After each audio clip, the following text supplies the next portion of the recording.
On continue notre parcours, notre série sur la lettre aux Thessaloniciens. Et sans doute, on va revenir à quelque chose qui était fondamental, qui était quelque chose qu'avait redécouvert particulièrement le fondateur de notre union à laquelle nous faisons partie, la ECM, un certain Simpson. C'est pas Bart Simpson, mais c'est Abbé Simpson. Et on va redécouvrir une doctrine qui lui tenait particulièrement à cœur, une promesse qui lui tenait particulièrement à cœur. Je vous invite à tourner dans les Bibles qui sont sur vos chaises en 1 Thessaloniciens 4, et c'est à la page 1120. Vous avez à la 3e page du bulletin le plan que je vais suivre pour ce parcours. 1 Thessaloniciens chapitre 4, gros 4, petit 13 et deuxième colonne à gauche, et c'est à droite de la page gauche, page 1120. Nous ne voulons pas, frères et sœurs, vous laisser dans l'ignorance au sujet de ceux qui sont décédés, afin que vous ne soyez pas tristes de la même manière que le reste des hommes qui n'ont pas d'espérance. En effet, puisque nous croyons que Jésus est mort et ressuscité, nous croyons aussi que Dieu ramènera par Jésus et avec lui ceux qui sont morts. Car voici ce que nous vous déclarons d'après une parole du Seigneur. Nous qui serons restés en vie au moment où le Seigneur viendra, nous ne précéderons pas ceux qui sont morts. En effet, au signal donné, sitôt que la voix de l'archange et le son de la trompette divine retentiront, le Seigneur lui-même descendra du ciel, et ceux qui sont morts, unis à Christ, ressusciteront en premier lieu. Ensuite, nous qui serons restés en vie, à ce moment-là, nous serons enlevés ensemble avec eux dans les nuées pour rencontrer le Seigneur dans les airs. Ainsi, nous serons pour toujours avec le Seigneur. Encouragez-vous donc mutuellement par ces paroles.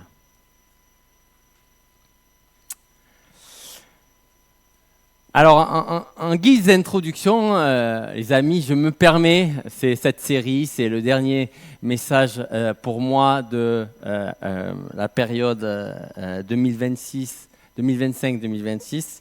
Je me permets une nouvelle fois une question un peu même directe, un peu même abrupte, même sans doute difficile, mais je me le permets. Êtes-vous prêts?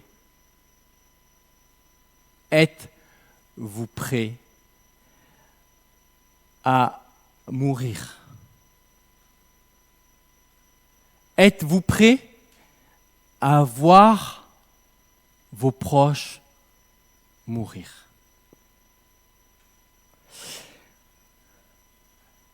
Posez la question demain à la machine à café, vous allez sans doute plomber un peu l'ambiance. D'ailleurs, je sens que j'ai un peu plombé l'ambiance. Et d'ailleurs, c'est une question que j'ai posée il y a quelques mois, je dirais même quelques semaines, à mon papa qui a 10 ans de moins que ma maman. Et je lui ai demandé s'il était prêt pour le décès, la mort de ma mère. Ils sont tous les deux retraités et s'aiment profondément, mais ils savent aussi que leurs jours sont comptés. Et la question, c'est sûr que c'est pas venu comme ça. Ça faisait plusieurs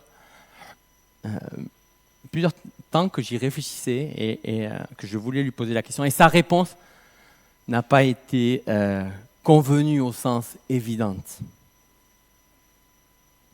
Alors, je ne sais pas si vous êtes un technophile, vous avez peut-être imaginé que bientôt votre mémoire va réussir à être emmagasinée et que peut-être que votre corps, même s'il continue de dépérir, vous allez être repackagé dans une version robotique de vous-même, où on aura implanté votre mémoire. Bon, on n'y est pas encore.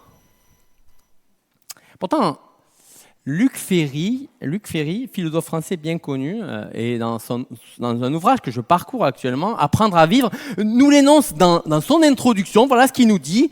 L'homme est, parmi tous les autres personnes vivantes, animaux vivants, êtres vivants, je cherchais le terme, et l'homme est le seul être, l'homme, quand je dis l'homme, c'est l'humanité, bien sûr, hommes et femmes, l'homme est le seul être conscient de sa mortalité, ce qui le pousse, et je le cite, à chercher le salut.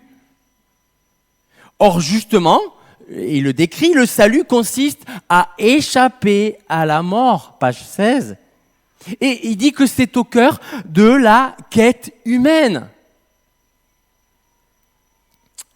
Mais comme notre société a banni la spiritualité, elle fuit alors aussi bien souvent la question et le sujet. Alors vous savez comment elle fuit? Elle utilise des euphémismes, voilà, elle utilise des termes pour atténuer la réalité. Par exemple, on parle plus de la mort, on parle de la fin de vie. On dit plus il est mort, on dit il est parti. On parle de soins palliatifs, on comprend même pas ce que ça veut dire, mais on sait que si vous êtes dans le domaine médical, vous savez que c'est les soins qui précèdent juste la mort en général. Ça, c'est la première méthode pour fuir. La deuxième méthode aussi, c'est, vous savez, on court. Et ça, on sait très bien faire. On court dans un bruit incessant que j'appellerais de l'hyperactivité. Alors voilà, c'est les séries, c'est les podcasts, c'est le travail. Et tout ça, on court pour ne pas y penser. Mais pour notre ami Luc Ferry, c'est bien une question qui doit faire l'objet de notre analyse, qui doit faire l'objet de notre réflexion, sans laquelle nous n'arriverons pas à vivre convenablement, sans peur et sans angoisse. C'est pas moi qui le dis, c'est lui. Car on va tous, et c'est bien une réalité humaine, on va tous faire face à la mort d'un proche. Et je suis sûr que ça a déjà été votre cas. Et c'était en plus le cas de ces chrétiens à Thessalonique. On leur avait annoncé l'évangile, et cette église, elle venait juste d'être fondée, et ces croyants, ils avaient accueilli la bonne nouvelle de Jésus avec joie, et ils attendaient peut-être, sans doute Paul leur avait annoncé que Jésus allait revenir, mais entre-temps, leur foi, elle avait été ébranlée. Pourquoi? Parce que certains croyants, ils étaient morts. Et alors, il y a plusieurs questions qui ont surgi chez eux, mais que va-t-il leur arriver? Est-ce qu'il va leur manquer quelque chose? Est-ce qu'ils vont être désavantagés par rapport à nous? Est-ce qu'on va les revoir? Et alors, on voit que tout ça avait généré chez eux une certaine ignorance, on le voit. Et c'est pour ça que Paul il dit, je ne veux pas vous laisser dans l'ignorance. Et aussi, ça avait sans doute généré chez eux de la tristesse. Alors, le fait qu'on pleure d'avoir perdu des êtres aimés, ça c'est normal. Même Jésus lui-même a pleuré quand son ami Lazare, voilà. Mais leur chagrin à cette église avait pris une tournure un peu inquiétante. Regardez le verset 13. Elle avait pris une tournure, regardez, une tristesse qui les amenait à être afin que vous ne soyez pas tristes de la même manière que le reste des hommes qui n'ont pas d'espérance. Voyez le problème. Ils ressemblaient au désespoir du monde qui les entourait. Un monde qui n'a aucune certitude concernant l'avenir après la mort. Alors ces croyants, ils croyaient sans doute au retour de Jésus en théorie, mais face à la réalité brutale de la mort, cette espérance ne semblait pas vraiment éclairer leur cœur. Et on fait le souci que Paul avait, que ces chrétiens puissent vivre différemment du monde qui les entoure. Alors Paul il s'attaque vraiment au problème. Il va travailler sur leur ignorance et essayer de dissiper la tristesse. Et il va leur enseigner ce qu'attendent les croyants qui sont morts. Et il va enlever leur ignorance pour qu'ils ne soient plus tristes. Alors, mais sur quoi? Comment est-ce possible? Et face à la mort, force est de constater qu'on cherche tous quelque chose à nous raccrocher. Moi, j'ai jamais été dans un avion qui piquait du nez, mais on peut imaginer le drame. Et de suite, les personnes, je ne sais pas qu'est-ce qu'elles se mettent à faire, appeler un proche. Vous imaginez la scène. Quand un proche disparaît, quand le diagnostic tombe, quand notre propre fin se profile à l'horizon, vous savez, là, les slogans, les discussions ne suffisent plus.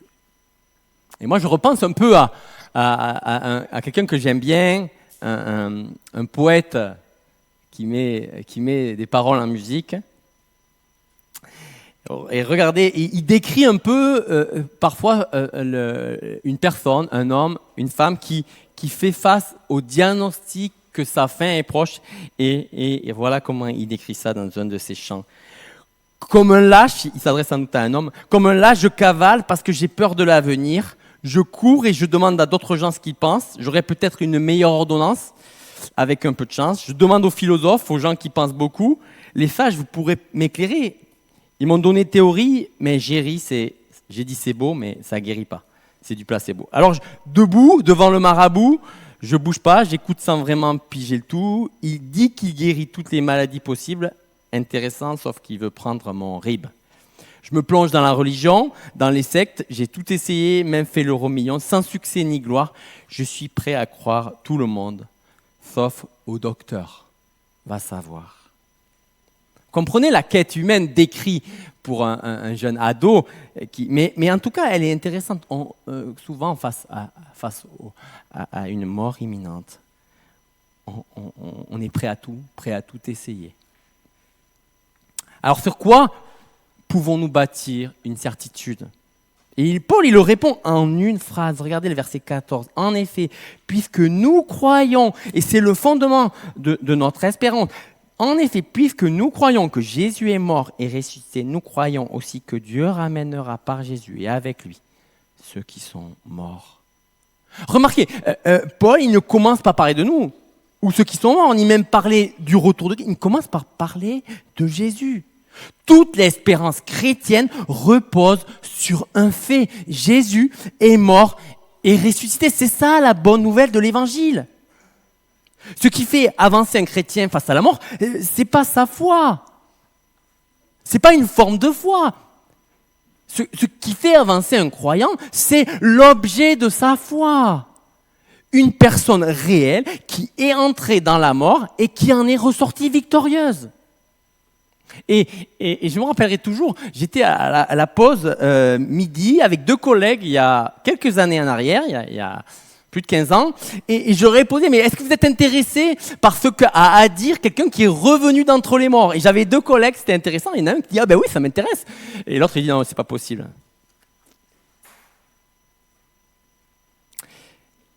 Si Jésus est resté dans son tombeau, alors il n'y a aucune espérance. Mais par contre, si le tombeau est vide, alors tout change. Car la résurrection de Jésus, c'est un peu comme le modèle de la nôtre. Et Jésus, il est réellement mort, son cœur s'est véritablement arrêté, son corps a été placé dans le tombeau, et puis 3 jours, il est sorti vivant. Et n'allez pas croire, mes amis, n'allez pas croire que les Juifs ou les Grecs de l'époque étaient plus crédules que vous maintenant. À la résurrection, non, la résurrection, c'est tout simplement absurde, incroyable. Mais voilà, ils ont dû se rendre à l'évidence. Le tombeau était vide. On y avait pourtant mis un corps à l'intérieur. Il avait bien été authentifié comme mort. Les soldats l'avaient authentifié. Pilate l'avait fait authentifier. Le truc, c'est qu'il a été vu après. Le tombeau a été vide. Les premiers croyants étaient complètement découragés face à sa mort. Et pourtant, après, ils ont été prêts à mourir pour justement annoncer que Jésus est ressuscité. Et en plus, ils l'ont vu. Et ils en témoignent. Il y a plus de 500 témoins d'après l'apôtre Paul. Et ça, c'est un écrit qui date d'à peu près 25 à 30 ans après les événements. C'était pas dans leur domaine du croyable. Et même quand Jésus, et je lisais ça à quelques personnes tout à l'heure, même quand Jésus se présente à eux, ils se mettent à l'adorer, mais ils ont des doutes. Mais on comprend. Si on enterre quelqu'un et puis qu'on le voit débouler le dimanche par la porte, on se dit, mais qu'est-ce qui se passe? C'est quoi ce truc? Si en plus, il n'a pas les mêmes habits ou... Mais c'est du domaine de l'incroyable. Mais pourtant, c'est bien un fait qui a été vu, qui a été authentifié, dont les témoins rendent compte. Et Paul dit, c'est ce qui est arrivé à Jésus, mais ça arrivera aussi à ceux qui lui appartiennent. Et voilà pourquoi il parle des chrétiens qui sont morts, comme de ceux, et notre traduction le rend pas tout à fait compte, mais ils se sont littéralement endormis. On le voit au verset 13 et au verset 17. Alors, on ne le voit pas dans notre traduction, mais ils sont pas morts. Paul il utilise un terme pour dire ils sont endormis. Parce que pour Paul, la destination finale du croyant, c'est pas la mort. C'est une salle d'attente vers la résurrection.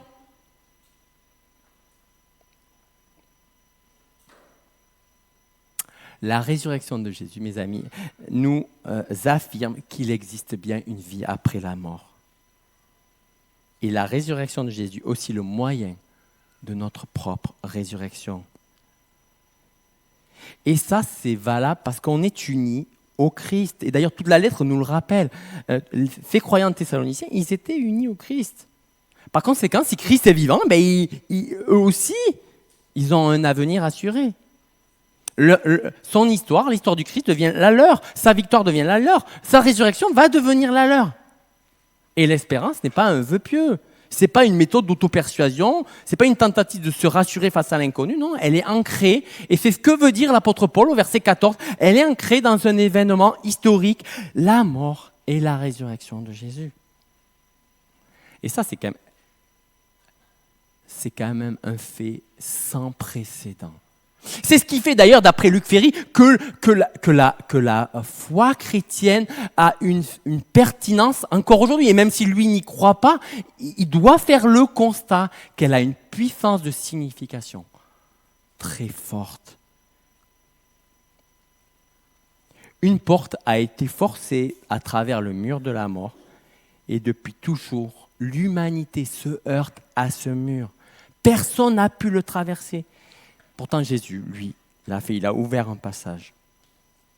Et pas de n'importe quelle manière, par sa mort et sa résurrection. Et imaginez un prisonnier dans le couloir de la mort, son exécution est imminente, mais pourtant il y a quelqu'un qui vient prendre sa place, cet homme meurt à sa place, puis le directeur de la prison ouvre la porte et lui dit « tu es libre ».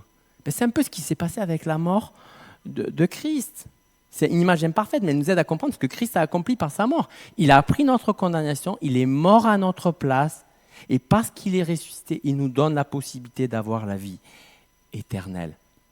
Si vous lisiez l'évangile de Jean, vous verriez que Jésus promet à ceux qui croient la vie, et cette vie, elle est possible seulement si Jésus est ressuscité.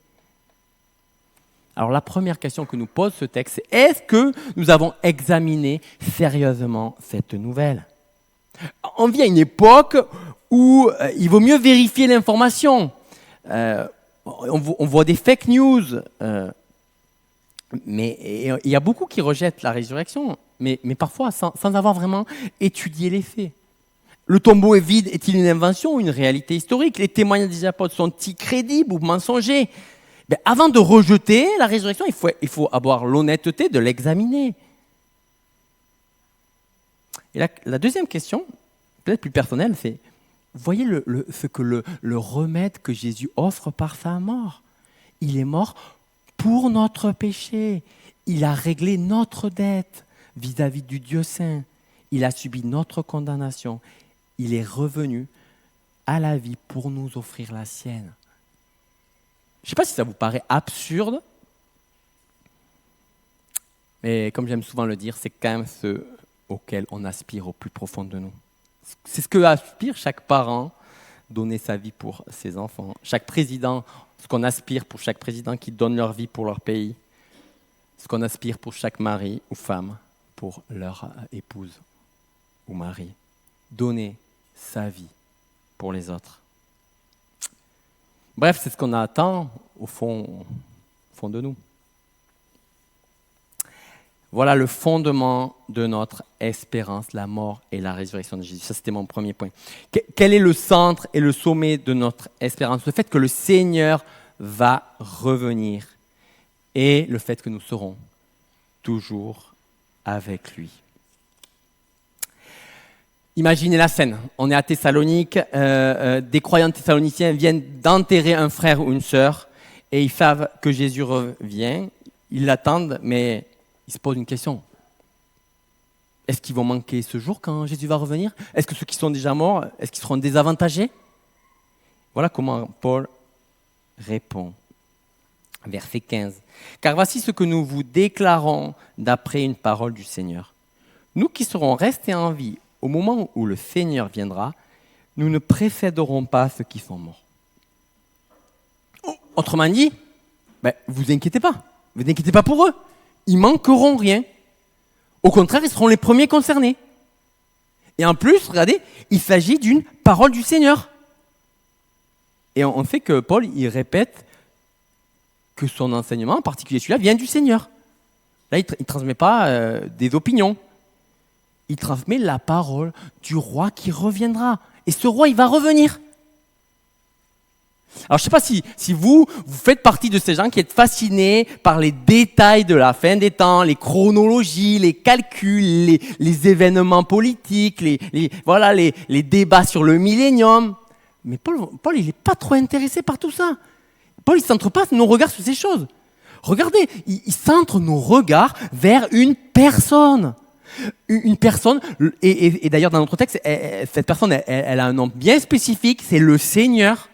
Le Seigneur dans l'Ancien Testament, c'est Dieu, c'est le grand Dieu. Et là, c'est à propos de Jésus. Le Seigneur qui revient, qui descendra du ciel, verset 16. Le Seigneur qui rassemblera son peuple, verset 17. Qui gardera sa promesse. Le Seigneur sera avec les siens pour toujours. Voyez l'espérance chrétienne. Ce n'est pas principalement un événement, c'est une rencontre. Et qu'est-ce qui va se passer exactement ? Paul nous donne, regardez il nous donne des précisions. En effet, verset 16, au signal donné, sitôt que la voix de l'archange et le son de la trompette divine retentiront, le Seigneur lui-même descendra du ciel. Il ne monte pas, il descend du ciel, et ceux qui sont morts unis à Christ ressusciteront en premier lieu. C'est vraiment étonnant. C'est pas une arrivée secrète, c'est pas un événement discret, non, le Seigneur, le retour du Seigneur sera public, glorieux, irréversible. On voit qu'il y a un cri, l'autorité, la voix d'un ange, la trompette de Dieu. On est dans le champ lexical de lorsqu'un roi entre dans un endroit donné, et que toute l'assemblée se lève. Et là, l'assemblée, c'est l'univers qui est convoqué à l'arrivée du roi. Les Thessaloniciens, ils croyaient que leur proche allait être désavantagé, mais Paul répond, mais non, ils seront les premiers. Pourquoi ? Parce que lorsque Jésus les appelle, les morts y répondent. Et ça, on l'a déjà vu dans son ministère terrestre. Devant le tombeau, il a déclaré, Lazare sort, mais c'est une parole folle. Et pourtant, c'est arrivé, il est bien sorti. À la fille de Jairus, Marc chapitre 5, jeune fille, lève-toi. Et elle s'est levée à la fille de la veuve de Naïn. Jeune homme, je te le dis, lève-toi, Luc 7. Quand le Christ appelle les morts, ils reviennent à la vie. La mort obéit. Et ça ne devrait pas tout à fait nous étonner. Si Jésus est ce qu'il prétend être, à savoir le Dieu Tout-Puissant, ça ne devrait pas nous rendre complètement sceptiques. Alors imaginez ce qui arrivera lorsqu'il reviendra dans toute sa gloire, à son commandement. Les tombes, les océans, les cimetières rendront leur mort. Les croyants de toutes les générations se lèveront. Non, plus de maladie, plus de handicap, plus d'épuisement, plus de dépression, plus de marques de vieillesse, mais des corps glorifiés, parfaitement vivants. Et regardez comment Paul poursuit et termine. Ensuite, nous qui serons restés en vie à ce moment-là, puisque Jésus, on l'a vu tout à l'heure, et je rapproche avec ce qui précède, Jésus, le Seigneur lui-même descendra du ciel, voilà, il y a les morts qui reviennent, qui d'abord, et ensuite, nous qui serons restés en vie à ce moment-là, nous serons enlevés ensemble avec eux, puisqu'ils redescendent, vous voyez, ils descendent, voilà, vous comprenez, ils descendent, donc nous on va à sa rencontre dans les nuées pour rencontrer le Seigneur dans les airs, ainsi nous serons pour toujours avec le Seigneur, verset 17.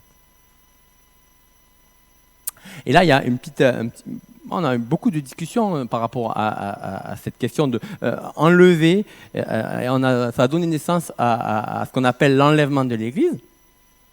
Mais dans l'intention de Paul, l'accent, il n'est pas sur l'établissement d'une chronologie complexe. L'accent, il est sur Jésus, sur le rassemblement, sur le fait qu'aucun croyant ne manquera ce rendez-vous. Les morts ressuscités, les croyants encore vivants, tous ensemble, réunis, rassemblés, accueillant leur roi victorieux. Le point principal de notre texte, ce n'est pas comment exactement ça va se produire. Le point principal, c'est avec qui serons-nous ? Et la réponse, elle est magistrale, elle est extraordinaire. Parfois, on saisit dans la Bible des promesses qui n'en sont pas, mais ça, c'en est une. Alors, saisissons-la avec intensité. Ainsi, nous serons pour toujours avec le Seigneur. Voici le sommet, l'aboutissement de toute l'histoire de la rédemption que Johnny nous a rappelé en Éphésiens. Ce que Dieu poursuit depuis le début de la jeunesse, un peuple, je dis bien un peuple, vivant éternellement avec son Dieu. Peut-être qu'on aurait aimé davantage de détails sur les nouveaux cieux, les nouveaux terres, le corps glorifié. Paul en donnera ailleurs, mais pas ici. Nous serons avec Jésus toujours. Je sais pas si vous êtes au courant, mais il y a certaines personnes qui dépensent une fortune pour obtenir, vous savez, un pass backstage. Je ne sais pas si vous connaissez, vous savez ce que c'est. Ça vous permet d'avoir quelques minutes avec votre chanteur préféré. Mais vous savez, ça dure quelques instants, hein.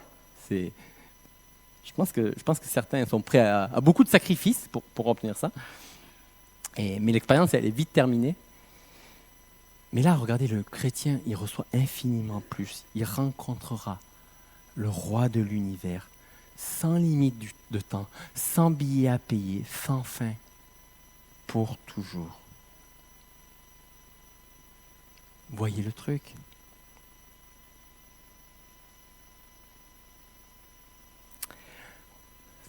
C'est ce que l'apôtre Paul voulait pour encourager ces Thessaloniciens. Alors, je ne sais pas si vous aussi, vous trouvez un réconfort réel dans le deuil.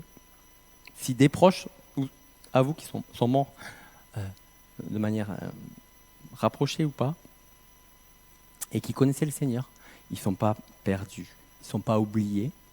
Ils ne manqueront pas lorsque le retour du Seigneur reviendra. Ils seront même les premiers concernés lorsque Jésus appellera les siens.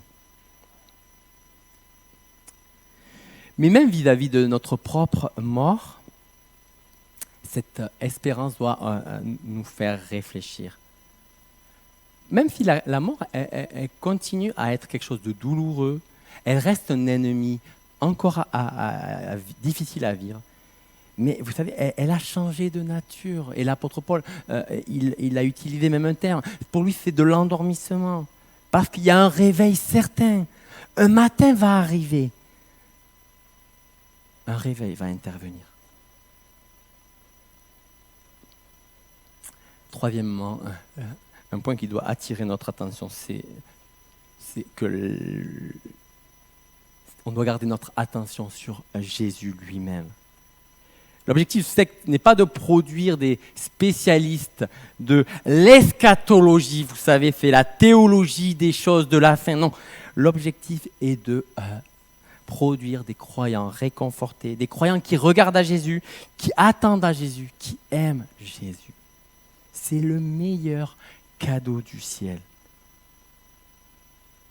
Et le meilleur cadeau du ciel, c'est le Christ lui-même, c'est sa présence. Nous serons avec le Seigneur pour toujours. Encouragez-vous donc par ces paroles. Verset 18. Ouais, cette vérité n'est pas destinée à alimenter des controverses, elle est là pour sécher nos larmes, soutenir les familles en deuil, fortifier les saints face à la mort, pour nourrir notre attente du jour où nous verrons enfin le Seigneur. En conclusion, j'ai toujours été frappé par l'honnêteté, bien souvent de certains philosophes, et notamment celui de ce philosophe athée que j'aime bien aussi, qui s'appelle André Comte-Sponville. Lorsqu'il reconnaît qu'un athée lucide ne peut finalement échapper au désespoir. Car si la mort est réellement la fin de tout, alors l'espérance n'est qu'une illusion provisoire. Mais Paul nous présente une autre réalité. Le tombeau est vide. Le Christ est vivant et l'avenir appartient à celui qui a vaincu la mort. Alors permettez-moi de terminer par une question. Et si tout cela était vrai? Et si Jésus était réellement ressuscité? Et s'il revenait réellement? Et si l'éternité était réellement devant nous? Alors la question la plus importante de notre vie, ça ne serait pas notre carrière, notre retraite, notre santé, notre projet, nos projets. Mais plutôt, qu'est-ce que je vais faire de Jésus? Comme les Thessaloniciens au début de cette lettre, s'étaient détournés de tout ce qui prend la place de Dieu dans leur vie pour servir le Dieu vivant et vrai et pour attendre des cieux. Peut-être que c'est le moment aussi pour certains de faire la même chose.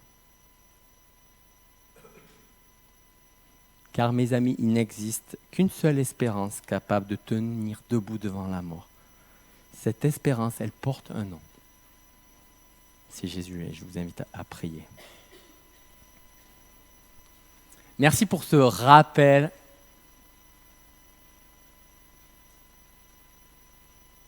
Rappel des faits. Convoquer les témoins. Merci Seigneur de nous avoir permis d'avoir les témoins, les apôtres, pour authentifier ce fait fondamental dans l'histoire de l'humanité. Tu es mort, mais tu es ressuscité. Merci Seigneur de nous avoir donné la capacité de vaincre notre incrédulité, de nous humilier et de saisir par la foi cette réalité, même si aujourd'hui nous sommes loin de ces événements. Et merci parce que tu ne nous laisses pas avec ça. Tu nous annonces la venue d'un autre jour, un jour glorieux, le jour où le grand roi va revenir. Et nous voulons saisir aussi par la foi cette réalité. Nous prions qu'un grand nombre puisse la saisir et mener une vie confiante, paisible, non pas qu'elle soit parfois marquée par les souffrances de la perte d'un proche, mais confiante dans l'avenir. Je prie Seigneur que tu nous viennes chacun en aide pour le saisir par la foi. Au nom de Christ. Amen.